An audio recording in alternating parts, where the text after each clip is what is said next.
Hello dear students, आज हम BSc part second के मैथमेटिकल फिजिक्स का टॉपिक जो पेपर सेकंड है का टॉपिक अपेक्षिकीय डॉपलर प्रभाव रिलेटिविस्टिक डॉपलर इफेक्ट का अध्ययन करेंगे। तो हमने कहा माना एक निर्देश तंत्र एस डैश जिसका मूल बिंदु ओ डैश है, प्रारंभ में t equals to T dash equals to 0 समय पर निर्देश तंत्र एस के मूल बिंदु ओ से संपातित है। तो हमने कहा यहाँ चित्र में हमने दो निर्देश तंत्र दिखाए हैं, निर्देश तंत्र एस और निर्देश तंत्र एस डैश। प्रारंभ में बात करें, प्रारंभ का मतलब ये हुआ कि जब निर्देश तंत्र ओ पर स्थित प्रेक्षक तथा निर्देश तंत्र ओ डैश मूल बिंदु ओ तथा मूल बिंदु ओ डैश पर स्थित प्रेक्षक टाइम टी ओ के द्वारा टाइम किया गया नोट टी तथा ओ डैश के द्वारा समय नोट किया गया टी डैश, दोनों ही समय हमारे पास किसके बराबर थे? 0 के बराबर थे। उस समय दोनों प्रेक्षक जो हैं वो एक ही स्थिति पर स्थित थे, अर्थात मूल बिंदु ओ तथा ओ डैश जो थे वो संपाती थे। निर्देश तंत्र एस डैश निर्देश तंत्र एस के सापेक्ष एक्स अक्ष के अनुदिश नियत वेग v से गति कर रहा है। तो माना एक समतल तरंग निर्देश तंत्र एस के मूल बिंदु ओ से उत्पन्न होती है। ठीक है, हमने कंसीडर कर लिया कि एक समतल तरंग मूल बिंदु ओ से निर्देश तंत्र एस के मूल बिंदु ओ से उत्पन्न होती है और प्रेक्षक पी पर पहुंचती है तथा यह तरंग प्लस एक्स अक्ष से थीटा कोण बनाती है। तो ये चित्र में हम देख लेते हैं। हमने कहा यहाँ से एक समतल तरंग जो है वो उत्पन्न होती है, पी के ऊपर हमने कोई प्रेक्षक जो है वो खड़ा किया हुआ है। तो हमने कंसीडर कर लिया कि ये जो समतल तरंग है ये ओ से पी तक पहुँचने में समय लेती है टी, ठीक है, तथा यह एक्स अक्ष के साथ थीटा कोण बनाती है। इसी प्रकार यदि निर्देश तंत्र एस डैश की हम बात करें तो निर्देश तंत्र एस डैश में यह तरंग जो है प्रेक्षक पी तक पहुंचने में कितना थीटा डैश एंगल जो है का निर्माण करती है। माना निर्देश तंत्रों एस तथा एस डैश में प्रेक्षक पी के निर्देशांक क्रमशः एक्स वाई जेड टी, तो एस अक्ष के सापेक्ष निर्देशांक हो गए एक्स वाई जेड टी ये जो है, और निर्देश तंत्र एस डैश के सापेक्ष प्रेक्षक पी के निर्देशांक X dash Y dash Z dash और टी डैश हो गए। तो हमने कंसीडर कर लिया माना समतल तरंग का निर्देश तंत्र एस में समीकरण। तो निर्देश तंत्र एस में समतल तरंग का समीकरण psi equals to A exponential iota k dot r minus omega t से दिया जाएगा, जहाँ ओमेगा क्या है? ओमेगा कोणीय आवर्ती, के जो है ये तरंग संचरण नियतांक हो गया और आर जो है वो प्रेक्षक पी का निर्देश तंत्र एस में स्थिति सदिश। तो हमने कहा चूंकि हमें पता है के की यदि हम बात करें तो के इक्वल्स टू के एक्स के जो है ये किसके द्वारा दिया जाएगा? के इक्वल्स टू आई कैप के एक्स प्लस जे कैप के वाई प्लस के कैप के जेड के द्वारा दिया जाएगा। और अगर आर की बात करें तो R equals to I cap X plus J cap Y plus K cap Z के द्वारा दिया जाएगा। अब हम एक और चित्र में चलते हैं। चित्र में हमने कहा कि ये जो ओ पी लाइन है इसका यदि हमें प्रक्षेप निकालना है कौन सी दिशा में?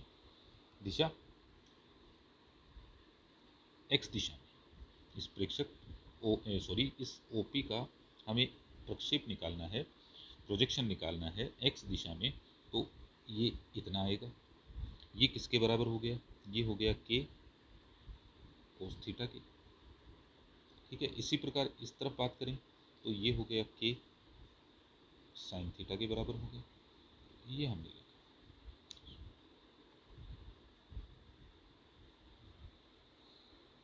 ये रहा, ठीक है।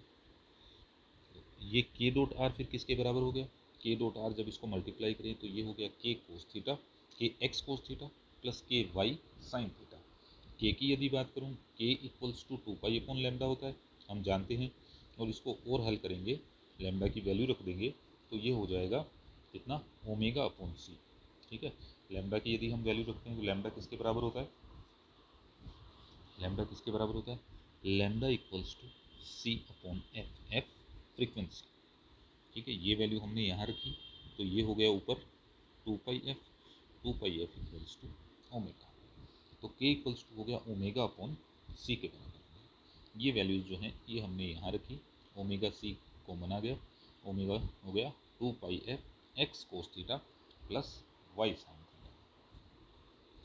अब हमने कहा इसका मतलब psi, psi equals to A exponential iota two pi F X cos theta plus Y sine theta C minus T. देखिए यहाँ से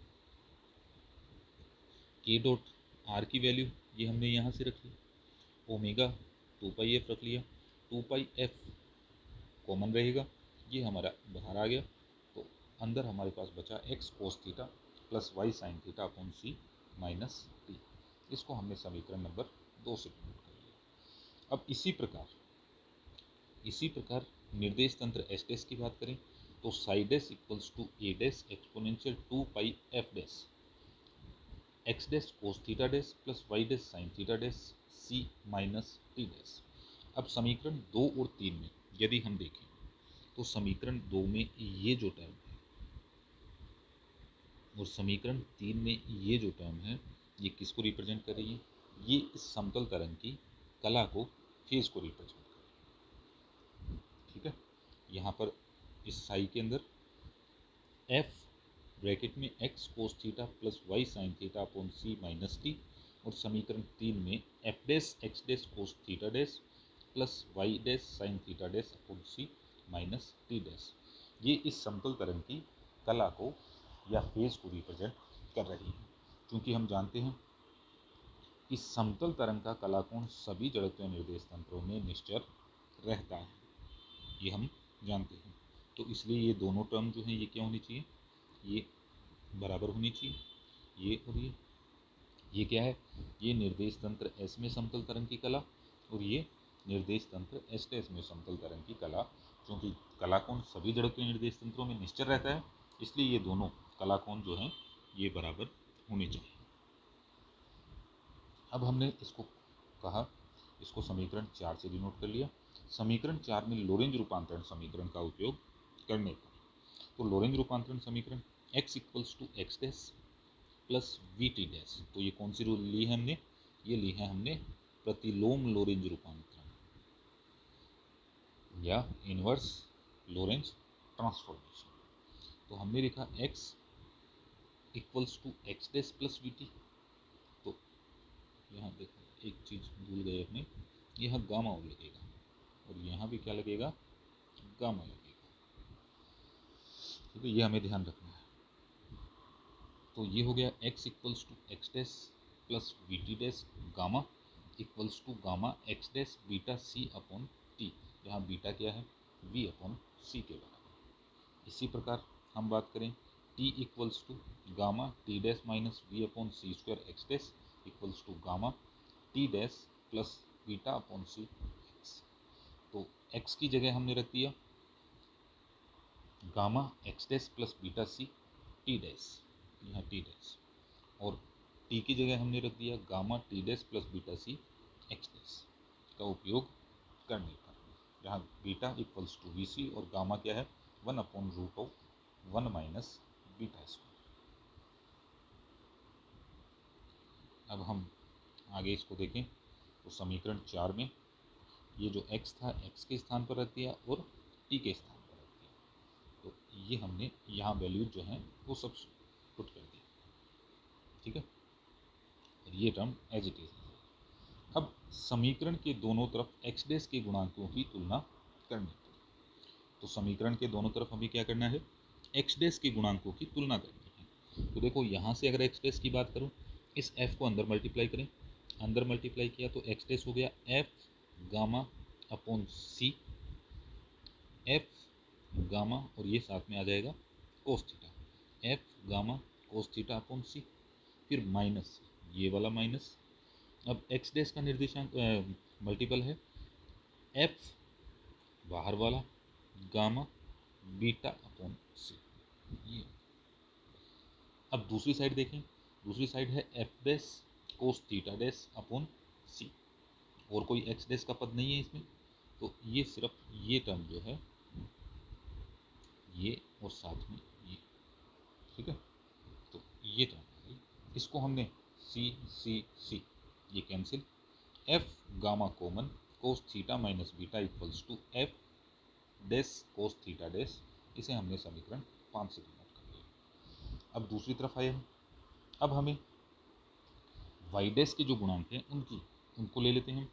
वाई डैश का गुणांक देखो F sine theta upon c, और इधर है F dash sine theta dash upon c. ठीक है, सी से सी कैंसिल, तो टर्म आ गई हमारे पास F sine theta equals to F dash sine theta dash. अब दूसरा है टी डैश के गुणांकों की तुलना कर लें, तो टी डैश का गुणांक कौन सा हो गया, देखो इस तरफ यदि हम बात करें तो F beta C upon C cos theta. ठीक है, टी डैश का हो गया। इधर बात करें तो इधर हो गया एफ गामा अपॉन सी। दूसरी साइड बात करें एफ डैश अपॉन सी, ये देखो ये हमने रख लिया, सी से सी कैंसिल कर लिया, तो ये हो गया F gamma beta cos theta minus F gamma equals to F dash. तो एफ डैश हो गया F gamma beta cos theta minus 1 equals to F dash. अब हमने कहा तो ये हो गई हमारी समीकरण 5, ये समीकरण 6 और ये समीकरण 7। तो समीकरण 6 को समीकरण 5 से भाग देना, तो समीकरण 6 में इस समीकरण 5 का हमने भाग लगा दिया। भाग लगाया तो ऊपर हो गया sine theta dash upon cos theta dash equals to tan theta dash. इधर एफ से F cancel, sine theta upon gamma cos theta minus beta, ये आ गई समीकरण नंबर 8। अब समीकरण 7 से F dash equals to F gamma, समीकरण 7 से F gamma cos theta minus 1 equals to F dash. तो ये जो टर्म है इसको उठाकर हमने दूसरी तरफ ले गए, तो F equals to F dash upon gamma 1 minus beta cos theta हमें प्राप्त होगा।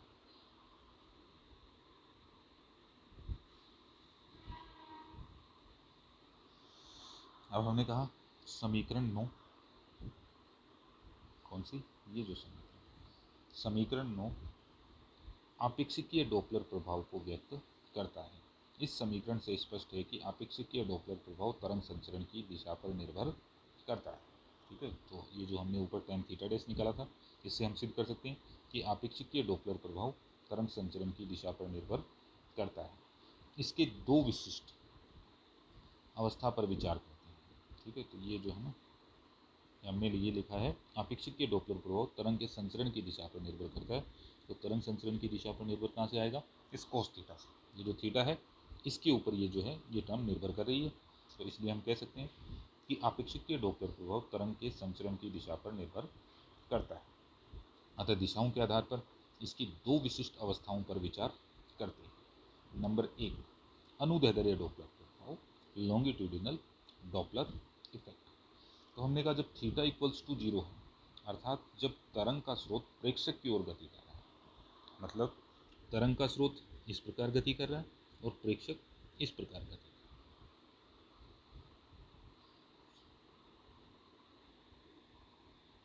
सॉरी, एक मिनट। जब तरंग का स्रोत इस प्रकार गति कर रहा है और प्रेक्षक हमारा यहाँ स्थित है, जैसे हम रेलवे स्टेशन के ऊपर खड़े हैं और ट्रेन जो है वो हमारी ओर, जो रेलवे स्टेशन पर प्लेटफॉर्म पे खड़े हैं और ट्रेन का इंजन जो है वो सीटी बजाता हुआ हमारी ओर गति कर रहा है, तो ये कंडीशन होगी थीटा इक्वल्स टू 0।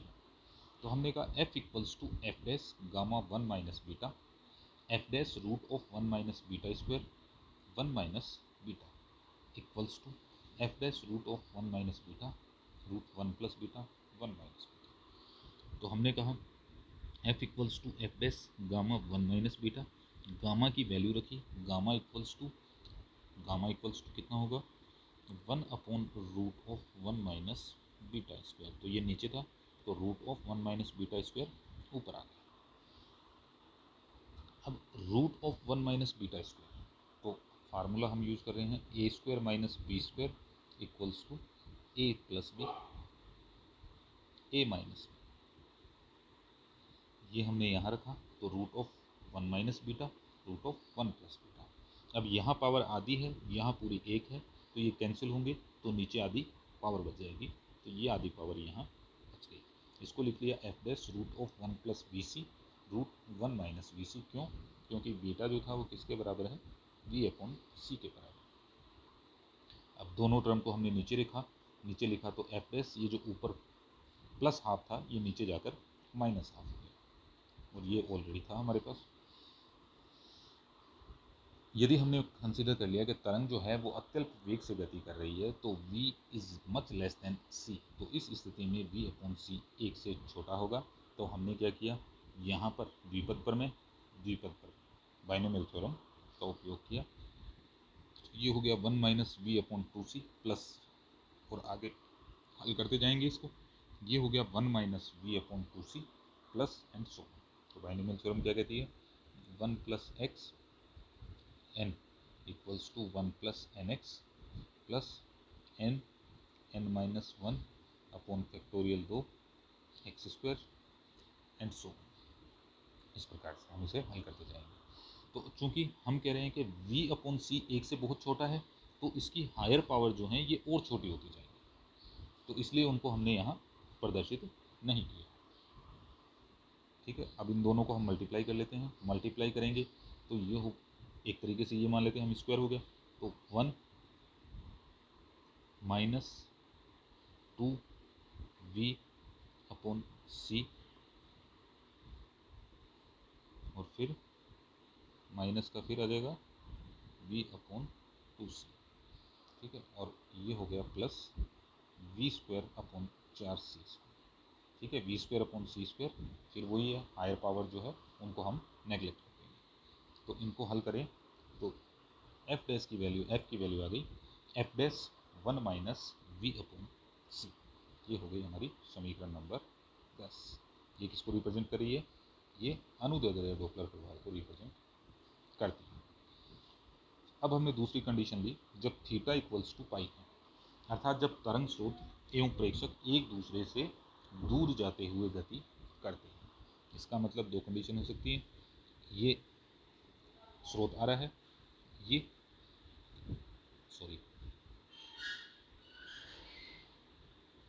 ये स्रोत इस प्रकार गति कर रहा है, प्रेक्षक इस प्रकार गति कर रहा है, या यूं कह सकते हैं कि प्रेक्षक स्थिर है, स्रोत इस प्रकार गति कर रहा है। अब तो थीटा इक्वल्स टू पाई, अर्थात जब तरंग स्रोत एवं प्रेक्षक एक दूसरे से दूर जाते हुए गति करते हैं, तो समीकरण 9 से, तो जो ऊपर हमने समीकरण लिखी थी ये समीकरण 9, तो यहाँ पर हमने पाई रख दिया, पाई रखा कोस पाई इक्वल्स टू -1, तो नीचे टर्म हो गई F equals to F dash gamma 1 plus beta. ठीक है, जैसे ऊपर सॉल्व किया था उसी प्रकार हम इसको सॉल्व करते लाएं द्विपद प्रमेय का उपयोग करते हुए, तो लास्ट में रिजल्ट हमें मिलता है F equals to F S 1 plus v c. इसको हमने समीकरण 11 से। अब नेक्स्ट हम बात करते हैं अनुप्रस्थ डॉपलर प्रभाव। जब theta equals to pi by 2 है, अर्थात प्रेक्षक तरंग संचरण की दिशा के लंबवत है। ठीक है, इसका मतलब ये हो गया इंजन यूं आ रहा है और प्रेक्षक इधर कहीं स्थित है, तो f equals to F S. तो समीकरण 9 में हमने क्या किया, theta equals to pi by 2 रखते हैं, पाई बाई 2 रखा तो ये टर्म हो गई 0, ये वाली 0, तो 0, तो ये टर्म बची हमारे पास, ये अनुप्रस्थ। तो f equals to F dash upon gamma F dash, ये F dash root of 1 minus v square upon C square. अब नेक्स्ट हम बात करते हैं चतुर्विम आवर्ती तथा इसके रूपांतर for frequency and their transformation. तो सबसे पहले हम डिफाइन करेंगे चतुर्विम आवर्ती।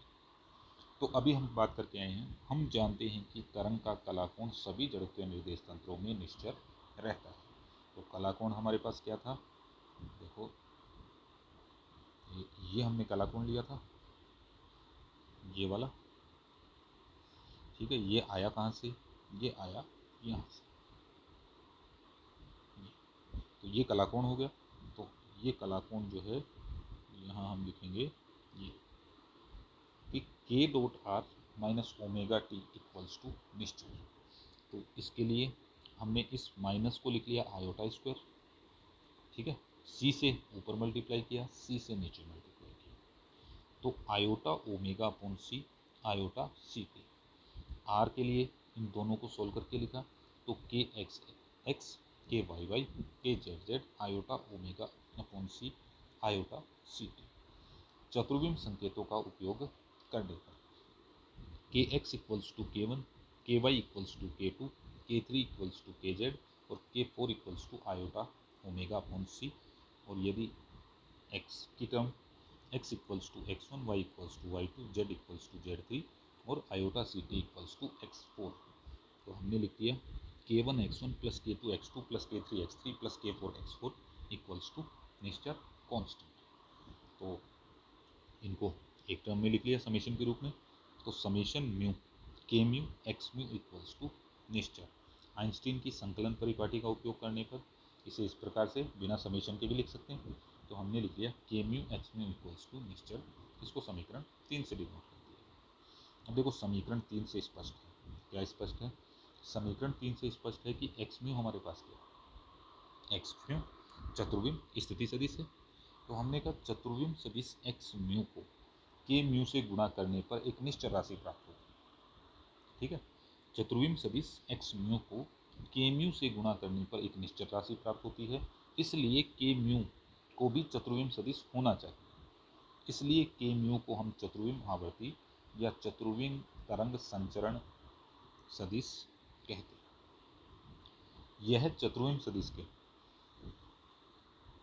सदिश की भांति ही रूपांतरित होना चाहिए, इसलिए K mu dash equals to A mu mu के म्यू। तो के म्यू क्या है, निर्देश तंत्र एस डैश में चतुर्विम आवर्ती या चतुर्विम तरंग संचरण सदिश, और के म्यू क्या है, निर्देश तंत्र एस में चतुर्विम आवर्ती या चतुर्विम तरंग संचरण सदिश, और ए म्यू म्यू ये हमारे पास क्या है, ये रूपांतरण मैट्रिक्स। तो सारणिक रूप में लिखने पर इस प्रकार से लिख लिया, तो k1 dash k2 dash k3 dash k4 dash निर्देश तंत्र एस डैश में चतुर्विम आवर्ती के घटक या चतुर्विम तरंग संचरण सदिश के घटक, और k1 k2 k3 k4 ये निर्देश तंत्र एस में क्या है, घटक है, और ये हमारा हो गया रूपांतरण मैट्रिक्स। अब इन्हें समीकरण रूप में लिख लें, तो k1 dash equals to gamma plus iota beta, तो sorry gamma k1 iota beta k4, तो gamma k1 plus iota beta k4, k2 dash equals to k2, k3 dash equals to k3, k4 dash equals to minus iota beta k1 plus gamma k4। इसके लिए हमने ये किया k4 dash equals to gamma k4 minus iota beta k। तो ये समीकरण होगी 5a 5b 5c और 5b। यदि इनका प्रतिलोम रूपांतरण करें तो बीटा को किससे रिप्लेस कर देंगे, माइनस बीटा से, बीटा को माइनस बीटा से रिप्लेस कर देंगे। तो k1 equals to gamma k1 dash minus iota beta k4 dash, k2 equals to k2 dash, k3 equals to k3 dash और k4 equals to gamma k4 dash plus iota beta k1 dash. चूँकि k1 equals to kx और kx किसके बराबर था, k cos theta के बराबर, omega upon C k1 dash equals to omega dash upon C cos theta dash. ये value जो हैं ये हमने सब्स्टिट्यूट कर ली, सब्स्टिट्यूट की तो इक्वेशन आ गई k4 dash equals to gamma k4 minus iota beta k1, तो iota omega dash upon C equals to gamma iota omega upon C minus iota beta omega C cos theta, तो omega हो गया omega equals to omega dash gamma 1 minus beta cos theta, omega की value रख दें तो ये हो गया F equals to F dash gamma 1 minus beta cos theta. तो यह समीकरण आपेक्षिक या डॉपलर प्रभाव के समीकरण के तुल्य आता है। तो ये जो है ये हमारी जो समीकरण मो लिखी थी हमने ऊपर उसके तुल्य आता है, ठीक है।